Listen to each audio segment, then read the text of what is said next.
Todd,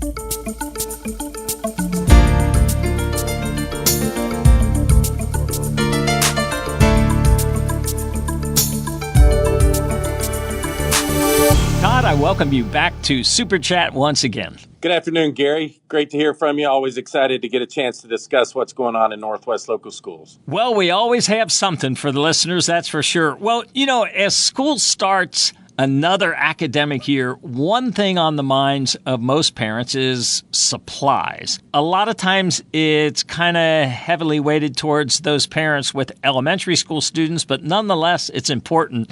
And I was wondering if you could tell me where listeners can obtain a list of the specific items they need to purchase for their students. A great question and exactly a big topic this time of year. The best place to get them is on our website, nwlsd.org. If you'll click on schools, click on their school, it will be listed there. They also have them at Walmart and Target locally. We have tried to reduce the amount of supplies.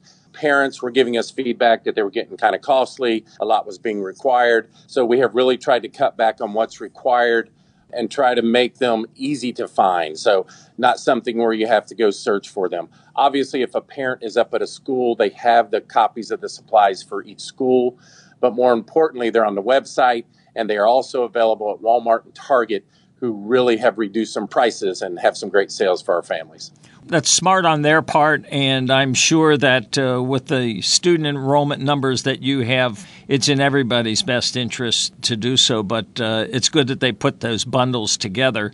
Yeah, the website would be the source, people, so check it out. Todd, one other thing, I wanted to change directions altogether on you. I was hoping that you might be able to remind our listeners about the specifics related to the ribbon-cutting ceremonies. Remind us of those particulars. First of all, I'll give you the dates, and then I'll give you an update of where we are. So tonight is the first one. That is the 2nd of August. It will be at Taylor Elementary starting at 6 o'clock. We will have the ribbon cutting at each of the schools outside the cafeteria. We will have some recognitions, some thank yous, some celebrations. Then we will cut the ribbons. As soon as we cut the ribbon, the school will be open for a tour for about 45 minutes to an hour. We will limit the tour at each of the schools to the first floor. So everything is accessible: gym, auditorium, kitchen, cafeteria, the hallways, and a set of classrooms. We are still in the process of unpacking furniture, cleaning up different areas, doing final walkthroughs, patching up some holes. So the best part is the excitement that we have seen for the last month finally gets to be put out to the community. They can see what their tax dollars are paying for. They can see the state-of-the-art 21st century buildings and what their students will get to learn in for the next 25 to 30 years. So tonight is Taylor. August 7th is Pleasant Run Elementary, and August 14th is Struble Elementary. So we are very excited. What are the times on those last two? All three start at 6 o'clock. Gotcha. As it is with any school district, really, parental involvement is so important. And this includes parents getting involved in their PTA, attending meetings, and staying in the loop, so to speak, getting questions answered. I think that is so important, and I would equate it to involvement with my own kids. It has proven out to be a very fact that there are advantages there, both ways, for the schools and the population in general, but also for the family unit. What can you share with stakeholders about PTA involvement and the benefits of engaging in their chapters respectively? Yeah, the PTA is such an important piece of our schools. Each school has a business partner, and a business partner supports them through either funds or through volunteers. A PTA supports a school in many, many, many ways, many different ways from that. Just volunteering in a classroom, chaperoning a field trip, assisting in the office, assisting in the classroom. It's just a chance for parents to be involved with the teachers and with the kids. They do important things like Teacher Appreciation Week, back to school supplies they help out with. But the main thing I want PT to understand is you are a voice for your school. We have a president's PTA meeting that happens the first Monday of every month. And what we'd like to do is expand it this year, where myself or Amy Wells, our treasurer, will come out to the PTA meetings on the school's campus and give a district update. Let them know how things are going. Give them a chance to answer questions. In other words, improve communication between us and the parents. I really am hoping that folks will get involved in their PTA. It's a minimal cost to join, but the membership is not about the $5 or $10 it takes to join. The membership is about what you provide for the school and how you assist with the school. And it's important to have teachers and students, but the involvement of parents is the most important thing we can have. So we also want to make sure that, again, like I said, at the PTA meetings, we are able to answer questions or give out information. We're going to try to rotate each month and go to a different school. We try to give out as much information we can at the PTA president's meeting so it can be shared. We just want the community to understand how important that is to us and how much we appreciate our PTAs.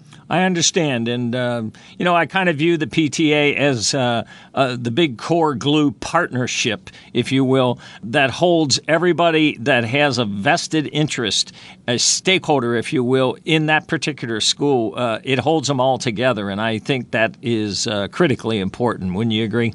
I agree 100%. And the involvement and the excitement that the kids get from what is provided by the PTA, it's just a great support system.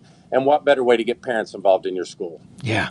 Todd, something else I wanted to ask you about. Do you have any updated information you can share regarding vacated school sites? I'm thinking like Welch, PRE, Beavis, Weigel. What is the latest to report there?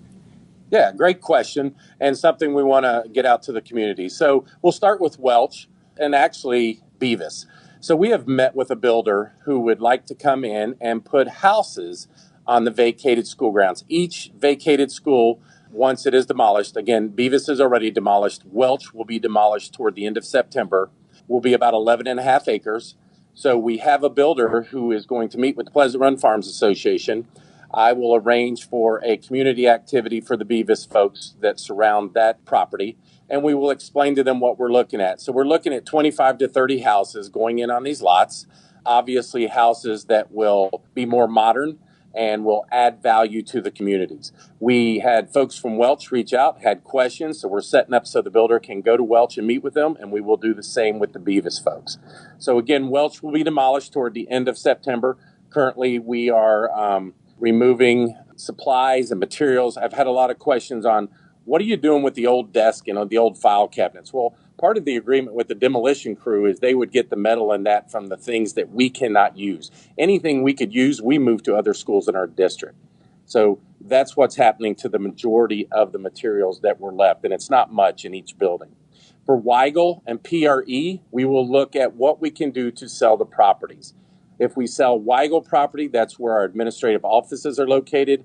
So we would look at adding on administrative offices at the Houston Elementary site. So PRE and Weigel, we have started to look at what is the value of the property, what can we do to sell or transfer the property, and what are the possibilities for our district. Again, we're not done building. When my days are gone as superintendent and other folks in this district and the school district needs to build new schools, we want to make sure that we still have property that is accessible. So that'll take about a year to decide what to do with PRE and Weigel, but that's where we are in those four schools. Sure. Good report. Todd, I won't keep you, but I do wish your students, staff, and parents great success as they begin another school year. I appreciate your sharing this information today, and I'm sure our listeners do as well. And I want to thank you for joining me once again here on SuperChat. Thanks, Gary. It's always a privilege to talk to you and a great way to get out our information. Thanks, and have a great day.